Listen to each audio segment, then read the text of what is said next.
Here's an update.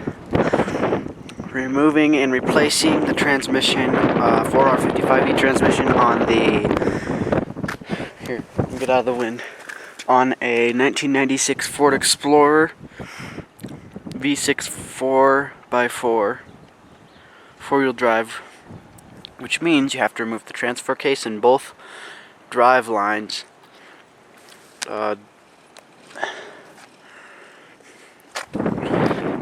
And here is the transfer case that I removed a couple days ago from it. And as you can see, it's kind of bad weather, so good for me, but bad for some people. Oh, this seems to be in very good condition. Everything spins very nicely. He's keeping it covered. And then we get to the hard part.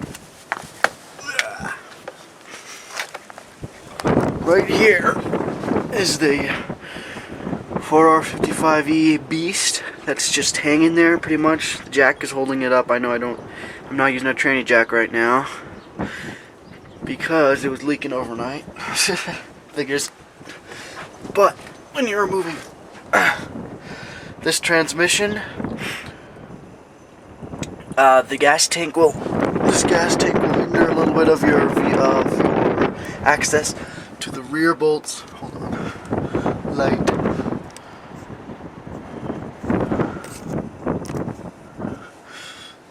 To the bolts way back there. I don't know if you can see that because I can't.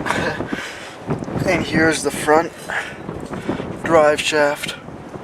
I did not remove it completely, because I don't think I needed to. Just connect it. Then right here is the rear. Hold on.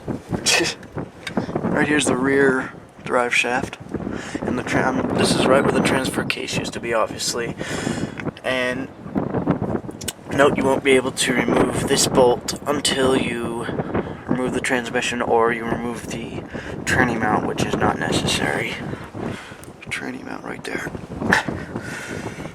And then here's the shifter cable. Just clip it up into this thing. I don't know if that's what it's for, but I just jerry-rig everything, so it doesn't really matter. And this exhaust pipe with the O2 sensor there might be in the way, but I don't think so. So you can see the bell housing and the pump gear connected to the transmission, connected to the motor. And when you're taking it out, you'll have to be very careful in not letting the torque converter drop out as you undo the pins. Ooh. As you undo the pins from the motor on the transmission. And on this, there are no bolts holding it at all. It is just hanging there with the jack holding it up, waiting to take it out. Can't do it by myself, unfortunately. And if you need access to some of the bolts, here's an access panel right here. But you have to rip a hole in the underneath the center console, and then there will be this access plate, and you can access some of these lousy placed bolts. So nice of Ford to put everything in the way of everything. And there's the shifter handle.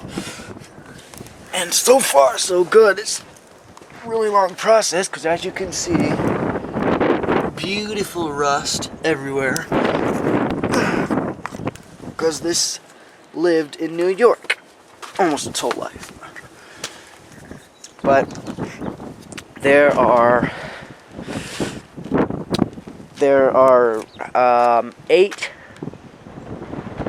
7 or 8 transmission to engine bolts if you have a 4x4 four-wheel drive Explorer, and there are only 6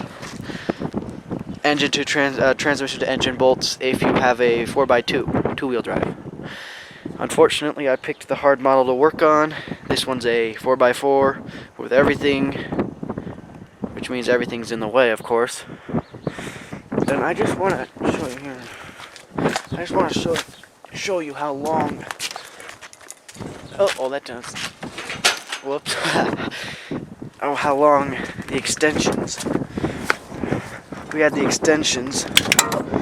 It is kind of a mess in here, by the way.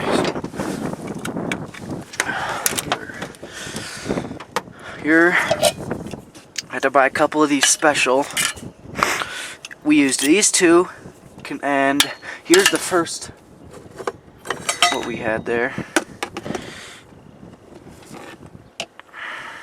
But then we needed a very strong bar for torque.